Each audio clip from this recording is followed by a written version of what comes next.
आते हैं अपने फोर्थ क्वेश्चन पे, जो कि है आइडेंटिफाई द ग्रेटर नंबर।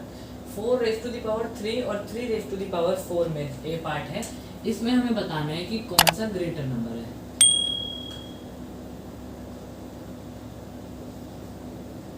तो ये हमने पढ़ा है कि जिसका ज्यादातर केस में जिसका पावर बड़ा होता है, एक्सपोनेंट बड़ा होता है, वही हमेशा वही उसी की वैल्यू बड़ी होती है। तो ऐसे भी अगर हम सॉल्व करें तो 4 × 4 × 4 और 3 × 3 × 3 × 3, इसमें कौन सा बड़ा होगा? 4 × 4 होता है 16 और 16 × 4 होता है 64 और 3 × 3 होता है 9, 9 × 3 होता है 27, 27 × 3 होता है 81। तो कौन सा बड़ा हुआ? हमारा 81 बड़ा हुआ, यानी कि 3 raised to the power 4 बड़ा है 4 raised to the power 3 से, क्योंकि इसका एक्सपोनेंट भी ज़्यादा था। तो हमें मेन यही ध्यान रखना है कि एक्सपोनेंट किसका बड़ा है। चलिए आते हैं अपने बी पार्ट पे। तो बी पार्ट है हमारा 5 raised to the power 3 और 3 raised to the power 5, ये हमारा बी पार्ट है। तो अब हम आगे क्या करेंगे, हमें पता है इसका एक्सपोनेंट बड़ा है तो नंबर यही वाला बड़ा होगा, लेकिन फिर भी सॉल्व करने के लिए हम कर लेंगे 5 × 5 × 5 और 3 × 3 × 3 × 3 × 3। इसमें 5 × 5 25, 25 × 5 125 होता है, हमें पता है।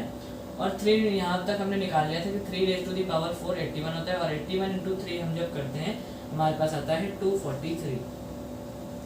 कौन सा बड़ा हुआ? 243, यानी कि हमारा 3 raised to the power 5 बड़ा हुआ। किससे? 5 raised to the power 3 से। क्यों? क्योंकि इसका एक्सपोनेंट बड़ा था। आते हैं अपने सी पार्ट पे। तो सी पार्ट में हमें दिया है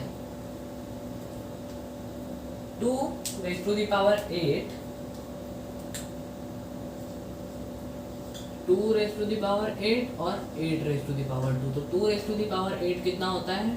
256 और 8 स्क्वायर कितना होता है? 64। कौन सा बड़ा हुआ? 256, यानी कि 2 raised to the power 8 is greater than 8 raised to the power 2, यानी कि 8 स्क्वायर।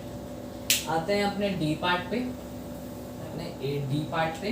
तो डी पार्ट में हमें दिया है 100 raised to the power 2, यानी कि 100 स्क्वायर और 2 raised to the power 100। तो अब ये इसको तो हम 2 को 100 टाइम्स तो मल्टीप्लाई कर नहीं सकते, तो इसमें सिर्फ हम देख लेंगे कि एक्सपोनेंट किसका बड़ा है। तो एक्सपोनेंट बड़ा है 2 raised to the power 100 का, और 100 स्क्वायर का एक्सपोनेंट छोटा है, यानी कि क्योंकि 100 से छोटा होता है 2, तो बड़ा कौन सा हुआ? 2 raised to the power 100 बड़ा हुआ 100 स्क्वायर से। आते हैं अपने ई पार्ट पे। ई पार्ट पे हमें दिया है 2 raised to the power 10 और 10 raised to the power 2, यानी कि 2 raised to the power 10 और 10 स्क्वायर। 10 स्क्वायर कितना होता है? 100, और 2 raised to the power 8 हमने कितना निकाला था? 256, यानी कि उससे ज़्यादा ही होगा। तो हम सीधा निकाल लेते हैं कि 2 raised to the power 10 बड़ा होगा 10 raised to the power 2 से, यानी कि 10 स्क्वायर से। तो इससे हमें क्या पता चलता है कि जिसका एक्सपोनेंट बड़ा होता है उसी की वैल्यू हमेशा बड़ी होती है। तो चलिए आते हैं अपने नेक्स्ट क्वेश्चन पे।